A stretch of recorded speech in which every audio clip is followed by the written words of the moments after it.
And now let's bring in Colorado Congresswoman Lauren Boebert. Congresswoman, great to have you. We'll get to your impeachment bill in just a second, but I want to talk a little bit about, what's going on with Trump, with the indictments. Hillary Clinton said the people who follow Trump, well, those people, those voters aren't real voters. They're not deplorables anymore. Now, watch what she says you are.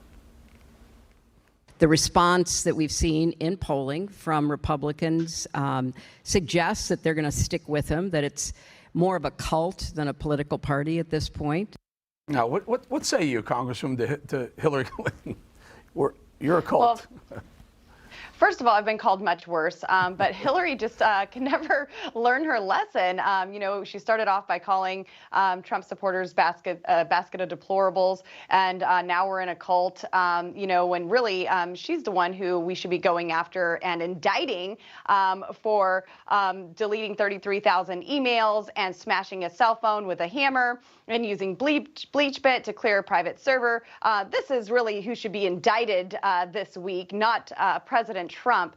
But she is part of the deep state, and the deep state protects itself. And so they are able to libel anyone that they want, do whatever they want, even if it is a national security threat, and get away with it. But I am a professional rhino hunter. So her and even other Republicans who are, okay with this or not taking a stand against what's happening to President Trump, I'm going to call them out, and I certainly am going to be holding the deep state accountable and holding Christopher Wray, for instance, in contempt for withholding information from the American people. This is something that I am still pursuing. There are still documents that have not been released to the American public, and at least 17 audio tapes that have not been released. And if he doesn't bring that up, then I'm going to push to hold him in contempt.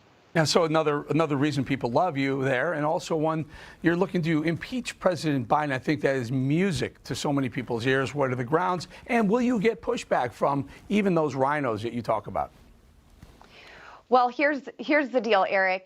Joe Biden is not capable of running a press conference, let alone being the president of the United States, the single greatest country in the world. I introduced these articles of impeachment not for personal gain or even political popularity. I introduced articles of impeachment on behalf of the American people. And if there are members of Congress in the Republican conference who don't want to bring this up and debate it in committee, then I will make sure that a privileged resolution comes to the floor and force members of Congress to vote on these articles of impeachment. I'm tired of waiting around. Americans all across the country are screaming that we need to do something. They're tired of only having hearings and investigations and just talking heads on TV saying what they want to do or what they're going to do. And so I made sure I drafted these articles of impeachment in a manner that I could call them up for a vote at any time. So I want to see if they're going to bring them up in committee, and if not, then we are going to force this on the House floor and really hold members of Congress in a place and in a position to say, do you think that this man should stay in office or not? Now, of course, we don't mind that he would be the candidate that President Trump would run against if he wins the primary, which I believe that he will. Happy birthday, President Trump. And, we don't mind if that is his opponent, but this man should not be in office. So we hope and it's so. far past time to impeach him. We hope so, Congresswoman Lauren Boebert. We hope you get a vote, because we would like to see who votes. Yay, you should have 226, or every single Republican should vote for that. If not, you please come back and name some names if you don't. It'll have a hard time in the Senate, obviously. But we'd like to know which Republicans decide not to vote for an impeachment of this man. Final thought, real quick.